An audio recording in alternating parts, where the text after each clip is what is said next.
Iya. Di belakangnya, wah, satu-satunya orang yang besar dengan otak yang kecil. Calontong. Salam lembar, selamat malam. Salam lembar. Anda dari mana nih? Sebelum saya dari mana, saya tidak tersinggung dengan ucapan Anda tadi. Jangan tersinggung. Enggak, Betul. saya sangat memahami orang. Iya, betul. Apalagi Terima Anda, kasih. Kang Denny tahu persis siapa saya, jadi Iya, saya betul. menerima itu. Nerima aja dia tuh. Ya udah. Saya dari cendekiawan desas-desus gerakan labil anak. Atau Endes gela. Endes gela. Oke, Cak Lontong. Terima kasih. Tuh, nih kita tanya sama ahlinya. Gimana menurut Cak Lontong? Ini permainannya banyak dia. Ya? Saya tidak mau pamer masalah permainan saya yang banyak. Iya. Karena memang sebenarnya nggak banyak. Ini faktor yang mempengaruhi permainan anak. Ini ada 5. Kesehatan, intelijensi, jenis kelamin, lingkungan, dan status sosial ekonomi. Ada 5 itu. Pak, nggak usah ditulis, ngapain? Enggak. Ya jangan ditulis, karena saya tidak akan membahas itu. Kita pada... Beneran. Itu, Ngapain ditulis? Beneran. Nih, Ari kalau yang di timur tuh banyak nggak batu-batunya yang agak gedean dikit? Kalau mau main-main, ayo main baku lempar-lempar itu. Itu jenis permainan tradisional. Iya, dilempar ke lu tuh batunya. Itu sudah bukan tradisional itu kalau itu namanya. Saking marah nih gua, batu ginjal gua lempar ke lu. Sayang, Pak, operasi dulu dong, Bapak. Bisa saya lanjutkan ya? Silakan. Karena dengan berkembangnya zaman, berkembangnya waktu, berkembangnya teknologi, terjadi perubahan yang besar pada masalah permainan anak. Ini bukan masalah kita membandingkan atau setuju tidak setuju. Masing-masing zaman punya permainannya. Iya. Anda pasti tidak mengira dulu saya ketika masih TK. Anda pasti tidak percaya kalau saya bilang dulu saya TK sudah main gadget gitu. Pasti Anda nggak percaya. Yang nggak percaya dulu belum ada gadget zaman Anda. Tebakan saya benar kan? Iya. Anda tidak percaya. Itulah kehebatan saya. Ya Anda main tapi main gadget. Anda. Enggak lah, belum ada zaman saya kecil.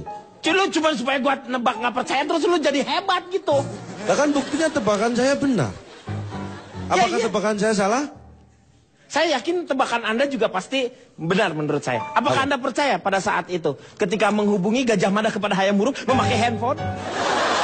Saya sih yang percaya nggak Anda percaya? buat saya bukan percaya tidak percaya. Yang cerita siapa dulu nih? Saya barusan. Ya kalau karena Anda lebih senior saya percaya aja sih. Nah, kan tebakan saya benar, pasti Anda nggak percaya dong. Kan? Itulah bedanya. Anda dengan saya beda. Saya tahu psikologi. Ini pengaruh dari permainan dia masa kecil. Ini mempengaruhi sampai dewasa seperti ini. Saya bicara lagi nih. Kenapa sekarang banyak anak yang tidak suka dengan permainan yang bersifat outdoor? Ternyata ada dua penyebab. Ini pada anak. Penyebabnya apa itu? Pada anak TK dan SD yang saya survei ini ya. Penyebab anak SD dan TK tidak suka main di luar kelas adalah 1, belum bel istirahat. Ya. Itu masalahnya bukan suka nggak suka, dia nggak bisa. Bedain dong suka dengan nggak bisa. Anda salah. Jangan dikira saya nggak pernah TK, nggak pernah SD. Saya pernah TK, pernah SD. Saya kalau main keluar nggak pernah nunggu bel istirahat. Makanya saya 4 tahun nggak naik kelas. Lah itu kabur namanya. Artinya tetap bisa berarti. Ya bisa, tapi lu TK-nya teki sih ya, TK teki lu tuh. Karpet sobek. Lu kalau mau ngomong yang bener. Nah ini sudah benar di survei. Kalau belum bel istirahat mereka nggak mau main di luar kelas. Ya karena Ini baru penyebab pertama. Penyebab kedua, dan ini lebih besar adalah karena di luar hujan deras. Ini 2 penyebab mereka tidak banyak main outdoor. Orang mau main outdoor ya, kan nggak ada atap di atasnya. Ya itu hujan outdoor. deras. Ya. Makanya mereka nggak main. Lu mau main apa? Kecil lu mau main apa? Gue tanya dulu sekarang. Lu main apa lu? Mau main apa? Gerobak sodor? Lu tunggu tsunami. Lu sehat main di situ. Ini kan kejam. Kalau tsunami kan pastinya surfing mainnya. Oke, kita beralih. Saya bukan hanya di Indonesia ya ini ya. Di Australia, negara tetangga kita beda benua itu ya. Perbedaannya jauh sekali. Jadi permainan anak di Australia dan di Indonesia itu perbedaannya jauh. 1 ya, anak Australia itu mainnya di Australia. Anak Indonesia main di Indonesia, jauh sekali. Anaknya Superman, mainnya di ujung awan. Lo mau ikut? Ya biarpun angkatan udara kan saya bukan berarti bisa terbang, Meng. Itu udah gue omongin, bapak lu gak bisa terbang. Makanya masa saya mau ikut Superman main di angkasa? Mikir dong, Meng. Iya kan? Jauh sekali bedanya. Iya. Tapi sejauh-jauhnya ternyata ada persamaannya. Nah. Persamaannya apa? Anak di Australia dan anak di Indonesia itu sama-sama anak-anak. Ya? Ya iya, Pak. Meng, kayaknya dipukulin aja, Meng. Hoi, tosiu. Secara garis besar begini ya. Kita sebagai orang tua itu harus bisa belajar pada anak-anak sebenarnya. Belajar apa dari anak-anak yang orang Jadi dewasa sifat bisa ambil? anak itu yang sangat luar biasa. Itu sangat inspiratif buat orang-orang dewasa seperti kita. Anda tahu nggak? Anak itu sangat imajinatif. Iya. Walaupun kita tidak bisa secara langsung meniru ya. Tapi sifat itu bisa kita adaptasi. Misalnya nih, kalau kita langsung meniru jadi aneh. Anak kecil, Anda tahu, ada kardus bekas bungkus apapun itu ya. Iya. Ya duduk di dalamnya, di dalam kardus. Itu terasa dalam sedan. Mereka imajinatif. Iya. Itu anak kecil. Coba kalau Kang Denny, ada kardus duduk. Itu bukan berasa di sedan, tapi seperti orang edan. Jadi jangan ditiru. Imajinatif anak inilah yang harus kita tiru. Iya, iya. Sederhana. Emang benar. Kita akan kembali setelah yang satu ini. Iya, iya, iya. Saya tanya Calon Tong. Ini perkembangan anak gimana nih?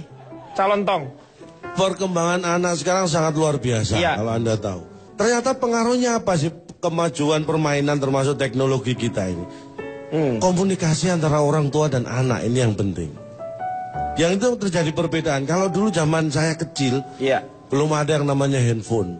Belum ada, jadi komunikasi orang tua dan anak ya langsung saja komunikasi. Setiap hari bisa bertemu. Karena sekarang perkembangan zaman teknologi, sudah ada handphone. Jadi sekarang orang tua dan anak komunikasinya lewat Handphone. mulut, Pak. Tetap. Anda punya handphone tapi nggak komunikasi lewat mulut, gimana bisa komunikasi? Iya, iya, saya mengerti. Tetap lewat mulut, itulah pentingnya mulut. Karena itu saya akan ke anak zaman sekarang ya. Ya. Anak yang lahir di atas tahun 2000-an.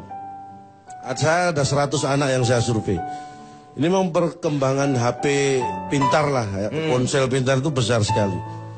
Anak yang lahir di tahun 2000-an, 100 anak saya survei, sebelum tidur, semuanya, 100 anak ini, sebelum tidur ternyata semuanya melek.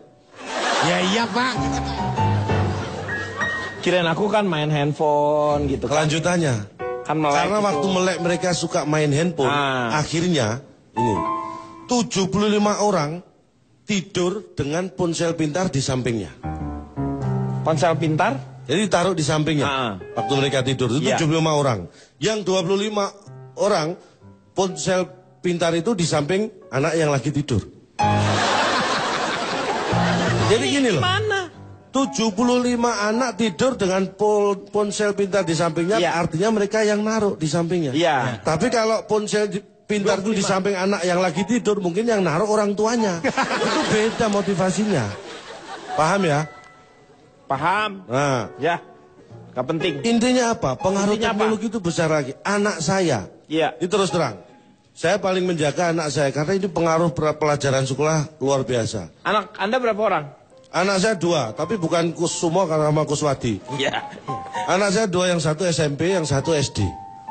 Gara-gara kakaknya saya belikan handphone, Iya. adiknya pengen punya handphone. Ya nggak apa-apa dong. Karena dia kan ngelihat kakaknya bermain handphone. Ini Anda melihat itu hal biasa ya. Tapi kelanjutannya, setelah dua-duanya saya belikan, Iya. ini efek yang tidak saya sangka. Apa? Ternyata anak saya dua-duanya punya handphone. Dan Anda tahu nggak pengaruh anak kecil yang punya handphone?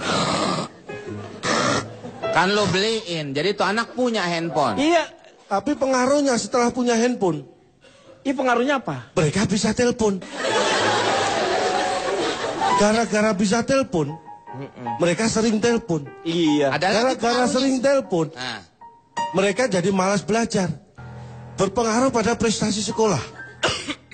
Ya, Ya, anak karena ada saya yang handphone. SMP itu mulai kelas 1, Iya. sampai kelas 3 itu, dia sebelum punya handphone itu masuk 3 besar.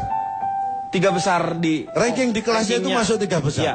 Tapi Setelah punya handphone, dia hanya juara 2 terus. ya berarti di antara 3 1 besar, dan Pak. 3. Tapi kan dulu fleksibel, kadang juara 3, kadang juara 1. Ya itu tapi nggak terlalu banyak, itu namanya stabil. Cak, kenapa Anda tidak mengajarkan anak-anak untuk bermain petak umpet? Bapaknya ngumpet tuh di septic tank. Lu nggak Tapi akan ketahuan. ceritanya sama dengan Pak Jarwo. Iya, kita akan kembali setelah yang namanya itu. Ya, Pak Dedi, saya Ya. ingin berpesan sekali lagi ya. Namanya perkembangan teknologi kita tidak bisa mengendalikan. Iya, Tapi betul. kita harus arif sebagai orang tua. Karena saya pernah salah dalam mengontrol anak saya. Nah, Dulu pertama kali keluar teknologi permainan, saya melarang anak saya untuk bermain sepak bola sama teman-temannya. Loh, Karena saya merasa sudah bisa membelikan permainan sepak bola di dalam rumah. Akhirnya saya menyadari bahwa anak saya kurang bergaul. betul, iya. Akhirnya itu hampir 10 tahun itu terjadi. Akhirnya saya menyadari itu, saya suruh anak saya sekarang main sepak bola di luar. Di luar. Tapi masalahnya teman-temannya sudah punya PlayStation, main di rumah sendiri-sendiri. Anak saya nggak ada teman juga di luar sendirian. Sama aja. Artinya jangan sampai terlambat seperti saya. Iya, itu kata-kata yang sangat bijak itu adalah itu sebenarnya. Makanya, sebagai orang Teknologi tua. itu tidak bisa Betul. ditahan. Makanya orang tua yang baik itu memang mengajari anak. Iya. Tapi orang tua yang bijak juga harus bisa belajar dari anak. Nah, memberikan paling tidak kita harus memberikan contoh. Gitu.